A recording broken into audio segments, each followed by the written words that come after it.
Your teams. Hell! It is Barner! It is Barner! And he's gone! The Beavers are the national champions! Brandon, a three-pointer out front. Hit it! Yes, he did! His take.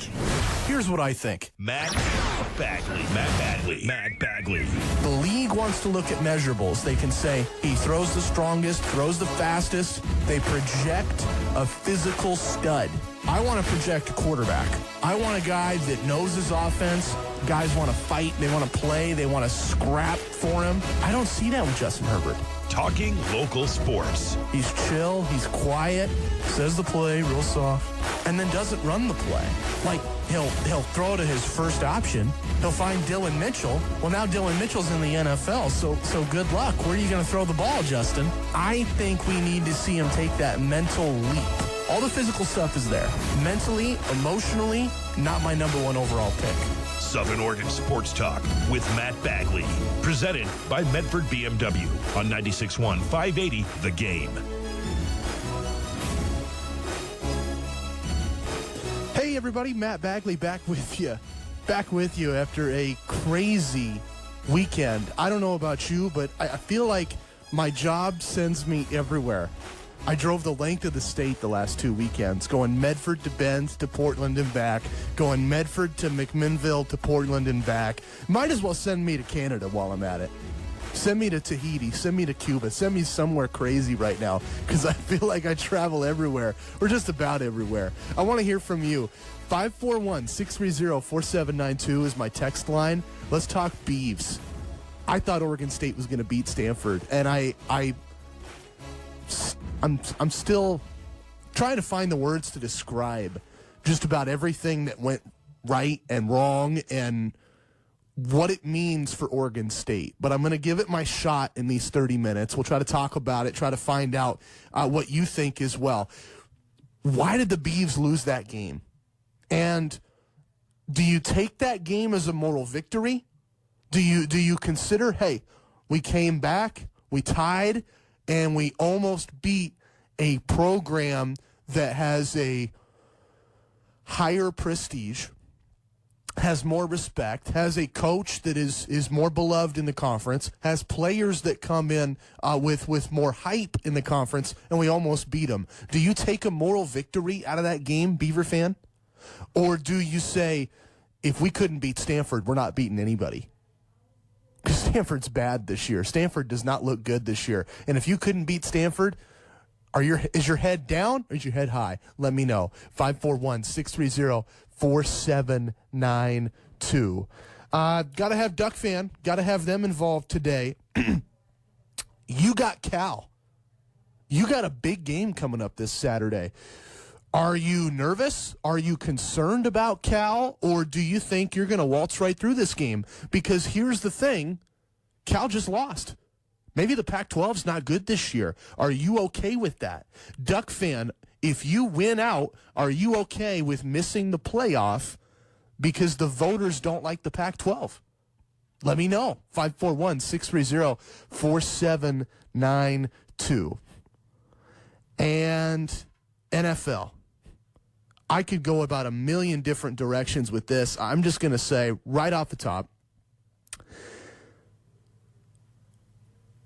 I'm amazed that my favorite team is 2-2. Maybe that's me being a homer. That's me being biased. I'm not going to spend the whole show doing that. I will have Joey Mack, voice of the Ducks, talking college football in a couple minutes. But for now, let's just take this angle. You have two known powers in the NFL. You have a Patriots team that I think their defense is as good as it's been in decades. As good as it's been since Tom Brady was a rookie and they couldn't just lean on Brady the whole game. That defense is loaded. They shut down the Bills on Sunday, and they're 4-0 because of that awesome defense. And you know that. You know that they are going to bring it. You know that they're going to be playing in January. Through 4 games, there's only one other known commodity. That's Kansas City. Patrick Mahomes is a gunslinger. He's throwing the ball all around the yard. You know he's going to do everything he needs to do to get the Chiefs deep in the playoffs. We don't know about Andy Reid, but I know Patrick Mahomes will make the Chiefs go far. I don't know anything about anyone else at this point. I thought I knew about the Seahawks. I don't like their play calling. Brian Schottenheimer, I don't like his play calling. I think they run the ball too much. I think they play way too conservative. I thought I knew about the Niners. The combined record of their opponents is 2-8. We don't know anything about the Niners. I thought I knew about the Rams. Rams gave up 55 points to Jameis Winston yesterday. I thought I knew about the Ravens. Ravens gave up 40 points to Cleveland yesterday. I don't know anything about almost every NFL team, and I think that's good for the game. I think this is parity finally coming to pro football. We used to talk about this. It used to be a thing. Hasn't been a thing for the last few years. I think it's back. I think everybody has a shot. I think anybody can make the playoffs right now, and I want to hear from you. With that in mind, with parity in pro football in 2019, who is the biggest beneficiary? Who takes advantage of that? Let me know. 541-630-4792. I think the team that takes the biggest advantage of that is Chicago. I really do. I think the Bears came into this season with one flaw. They had a great defense. They have a good coach. They had a question mark at quarterback. And maybe they still do. But I think the Mitch Trubisky injury helps them. I think they sacrifice Trubisky's ceiling and they trade it for a quarterback with a higher floor. Or another way to look at it, they needed a cook. They had a baker. They had a guy that if you had the ball in the right the right circumstance, he got the right blocking angles from his offensive line. His receiver made the right cut to the football, looked for the ball in the right angle. If it was going to be thrown on his back shoulder or his front shoulder, or going to be thrown low at the waist or thrown up high at the neck. If all of those things were right, Mitch Trubisky could bake a really good cake. But the Bears needed a cook. The Bears needed a guy who could improvise when things got off schedule, who could throw to his left, throw across his body, scramble out of the pocket, look up, look down, look all over the field, find the defense when the defense wasn't set in the right way for him. And I think Chase Daniel's that guy.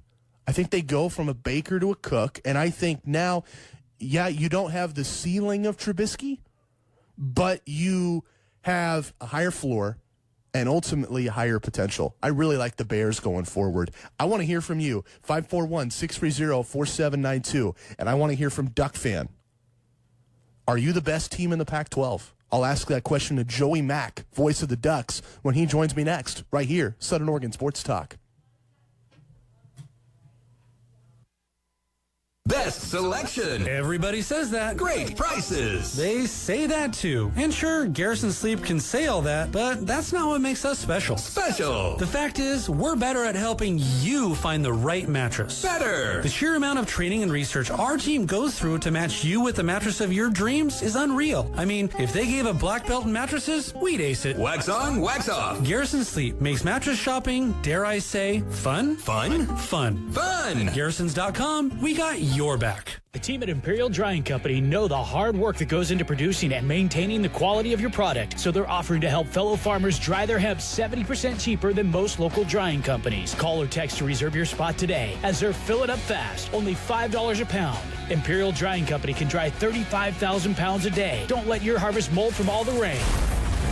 And don't spend a fortune drying it. Call or text Imperial Drying Company today. You can find them on hempdryinghouse.com. That's hempdryinghouse.com. Now open in White City.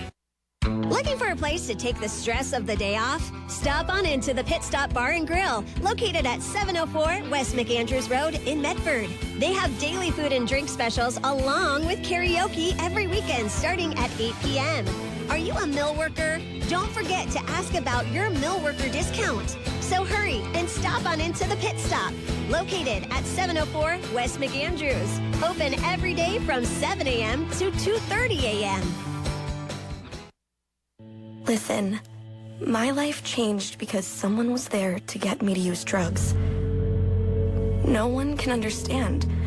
Whether or not they've struggled with addiction themselves, people seem to think that having someone who will listen is gonna help make it better. I'm realizing that I need help. I'm listening. I need help. I'm realizing that I think that having someone who will listen is going to help make it better. Whether or not they've struggled with addiction themselves, people seem to understand. No one can get me to use drugs. My life changed because someone was there to listen. 1 in 7 Americans will struggle with addiction during their lifetime. Want to know how you can help? Go to heretolisten.com for tips and tools to help turn addiction around. A public service announcement brought to you by the Ad Council. Westwood One Sports is the exclusive home for Thursday Night Football. Hi, this is Ian Eagle. And this is Tony Baselli. Join us each week as we bring you prime-time NFL action. Premier matchups, top players, vicious rivalries. The best of the NFL each week. If it's Thursday Night Football, it's right here. Your radio home for Thursday Night Football. 96.1 580, The Game.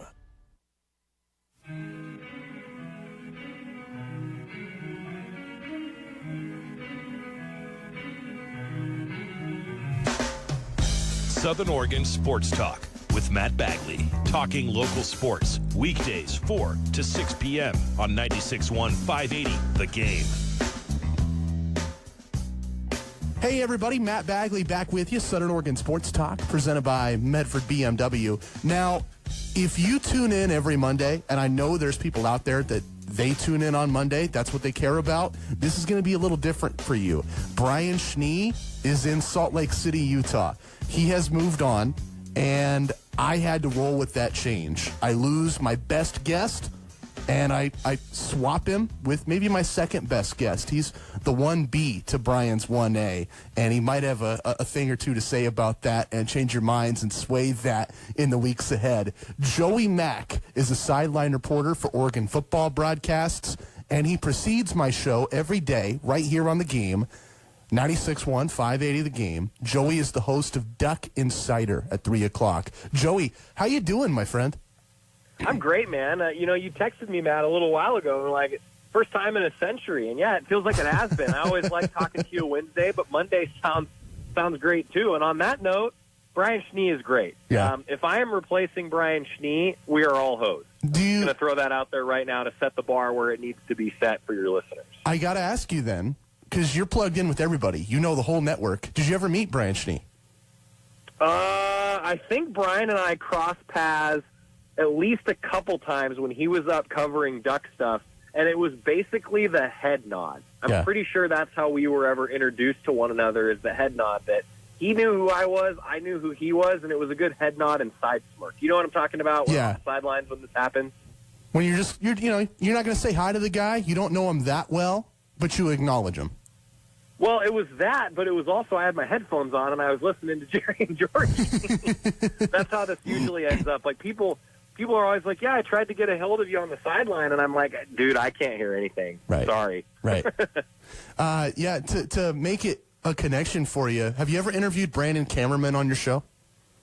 I haven't had Brandon on the show, but I have talked with Brandon quite a bit. Funny story there.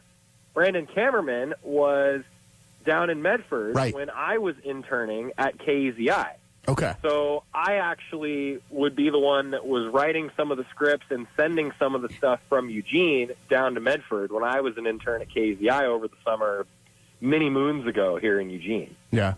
Because that's our connection of Brian knows all the Eugene people through Brandon, and then I'm the same way because Brandon was our guru down here. He was great when he was in Medford. But yeah, he's the man. Got to ask you, you mentioned, we were just chatting off air like we always do. You mentioned you're coming back from a bye week, man. How'd you spend that time?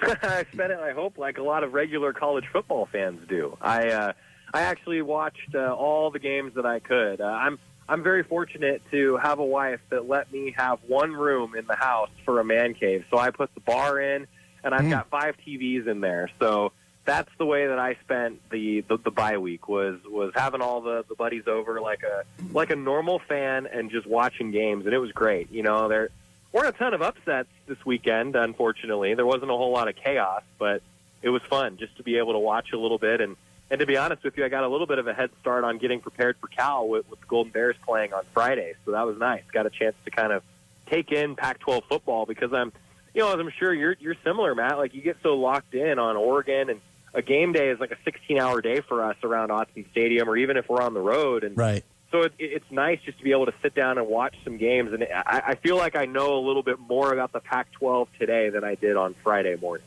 Yeah, oh, that's for sure. He's Joey Mack, sideline reporter for Oregon football broadcasts. He'll be on the call 3 o'clock on Saturday when the Ducks host Cal. Joey, you threw in the Friday morning of that bit because, hey, Friday night we learned an awful lot about the Pac-12, namely that this game in Eugene isn't as big as we wanted it to be. Are you disappointed by Cal? I can't say that I'm disappointed because any team that loses its quarterback mid-game, it's tough to overcome that, man. I mean, Oregon fans have seen that over the years. We've seen that around a lot of programs. There's a reason that the backup quarterback's the backup. And the irony there is I know a lot of Cal fans were clamoring like, man, the offense isn't scoring a ton of points. You got a guy in Devin Monster who replaced Josh Rosen at one point at UCLA. And, he's a transfer at Cal now. Maybe he's the one that's going to take Cal's offense to the promised land. And then when Garbers goes out, and the way that the Cal offense ran without Chase Garbers, I think a lot of fans were like, oh, yeah, that's why Chase Garbers is in there. Mm-hmm. I don't think Garbers is one of the top echelon quarterbacks in the Pac-12, but I think he's pretty solid, and I think he's a competitor, and he has an athletic ability, I think, that really the Bears could take advantage of. And you just didn't see that sort of X factor to the offense against Arizona State after he left the game. So, I thought that it wasn't really disappointing for Cal that they lost. I thought it was disappointing to lose a quarterback and have a guy get injured that way. And, Coach Cristobal said today that they're preparing for both of them for when Cal comes to Autzen Stadium, but just my opinion, watching what happened, boy, that looked like a tough injury to swallow, I'll put it that way. Joey Mack. I call him the voice of the Ducks because he covers just about every sport except football at this point. He is on the sidelines, though, for football games, and he's going to have an awful great angle of Saturday's big game, Oregon and Cal. Pre-game at 3, kickoff at 5 on News Media 99.5 FM, 880 AM, KCMX. Joey, now looking at the Ducks, Cal loses. So you've got Oregon, you've got Washington. I think USC could maybe still, I guess, before the Washington game, talk themselves into a title run. Who's your favorite in the Pac-12 right now? Boy, that's tough. I mean, it's easy for me to sit here and say Oregon. Obviously I see things through green and yellow lenses. I'm certainly guilty of getting locked into watching Oregon all the time and in some ways kind of rooting for Oregon. But I will say that the other thing I'm guilty of is I go, I think, too far in criticizing Oregon in my own head because I see it all the time. I see the Ducks all the time and the mistakes that they make. And you often can forget that every program in America is having some of those same mistakes being made, whether or not everybody sees them. And fans see them on game day. You can certainly see them throughout the week when you're around those programs. So I think right now that Oregon is still probably the team to beat. And I say that because the Ducks still have Justin Herbert, and the defense hasn't allowed a touchdown in 3 straight games. I mean, I just think the defense is playing exceptionally well, and especially during a bye week where the Ducks, I know, focused on getting the run game going more consistently. Looks like they're going to get Micah Pittman and Brendan Schooler back this weekend, which certainly helps the passing game and hopefully the entire offense. I just think with all of those things in mind, Oregon is probably the team to beat. And Washington fans are going to be upset that I'm saying that because they lose a game that was filled with lightning delays and just an odd game to Cal. Cal, I think, defense is going to keep them in every game. Whether or not their offense can score a bunch of points, I'm not sure. Utah, I think, is still a very good team. I still think they're probably the best team in the South. They may not be the most talented, but I think they're the best, even with that loss to USC. I mean, I'm curious to see what USC does. They're on their third quarterback. What does the Trojan offense look like from week to week? And I just think there's a lot of big question marks around those other teams that I mentioned. And I think Oregon has the least amount of questions and probably the smallest, I guess, size of questions around them. You know, can the Ducks get the run game going more consistently? That's probably the biggest question right now. And coming off of a bye week, I think we'll learn a lot about Oregon here in this matchup against a really, really tough Cal defense on Saturday. So a couple of quick follow-ups. Micah Pittman probably comes back this week. Same for Brendan Schooler. Who's going to make the bigger impact? Well, I think that if Brendan Schooler plays on special teams, I know that that's not the impact that fans necessarily look for, but he was a first-team All-Pac-12 guy on special teams the last 2 seasons.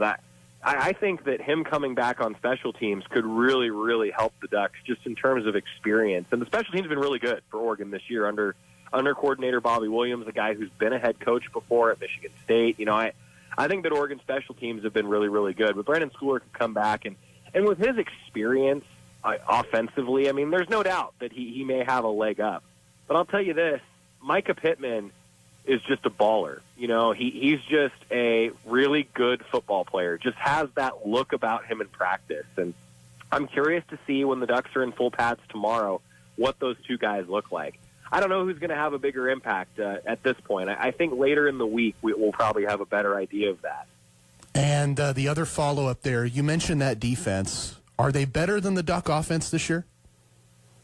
I think statistically you'd have to say they are. I mean, all the numbers that Oregon is leading the conference in, it's what, like four defensive categories that Oregon's leading the conference in, and I think that they've proven right now that the defense is probably the strength of this team. You know, and that's not to say that the offense isn't doing well. I just think the defense has been that good. You don't allow a touchdown in 3 straight games, it's hard to say that your offense is better than you. Yeah. Joey Mack, sideline reporter for Duck football, play-by-play guy for just about every other sport. I've even seen him cover the softball team at the College World Series. Does Duck Insider as well, airing at 3 every day on the game. Joey, before I let you go, off air and I think a little bit there in the interview, you were talking about man caves and the games you were watching on the bye. Was the Beaver game on one of your TVs? The Beaver game was actually on the biggest TV when it kicked off at 4 o'clock. You know, you always got to watch the Pac-12 games on the biggest screen. Yeah, I thought Oregon State was going to win that game. I really did. You know, our Duck Insider picks are well documented, for better or worse, on Fridays with Jerry, Georgie, and I completely taking Duck Insider off the rails, and I'm shocked we even fit it all into an hour sometimes. That's my favorite segment, I thought the Beavers were going to win that game. I really wasn't impressed with Stanford. I just didn't think that Stanford's offense had any explosion, and their defense just wasn't as solid as they've been in years past. And a lot of that's due to injuries and attrition, and they lost a lot of pieces to graduation and the draft. But I really thought that Oregon State was going to win that game. Yeah. I was kind of surprised that the Beavs didn't find a way to score a few more points. Yeah, I'm right there with you. I think the biggest stunner in the Pac-12 this year is that Oregon is more physical than Stanford. I can't think of any time in my life where we can say that. Well, but that's what Mario Cristobal wanted. I think that you're seeing the fruits of that labor with strength coach Aaron Feld. You know, the way that they have really attacked the weight room and they want to play physical. You know, I know that a lot of Oregon fans are saying, hey, where's the offense? You know, you're clamoring for more offense. But look, you go win in Palo Alto the way that the Ducks did, they may not have blown them out in the traditional Oregon sense in the Chip Kelly years where they're scoring 52 points. But I'll ask fans this. I mean, there was a game that was well documented. We did it on our Throwback Thursday on the Oregon football social media channels this past week. You know, it was 52-32, if I'm not mistaken, in a game where Oregon, by all intents and purposes, ran away from Stanford. And I remember in that game, Jerry Allen's call of a LaMichael James touchdown was statement, statement, statement. Well, that was a game that you win by 20 points, and you gave up over 30 points in. Well, then you go on the road, and fans are kind of like, well, wait, they're dominating, but they win 21-6.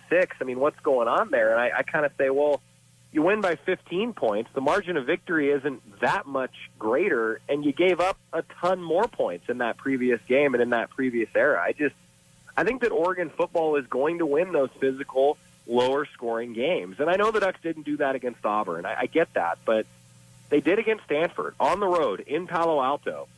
Oregon was never really in doubt of winning that game. And that just doesn't happen. And that's because of a physical, hard-nosed team that's going to win ugly on the road. I mean, this is a team that's okay with winning ugly.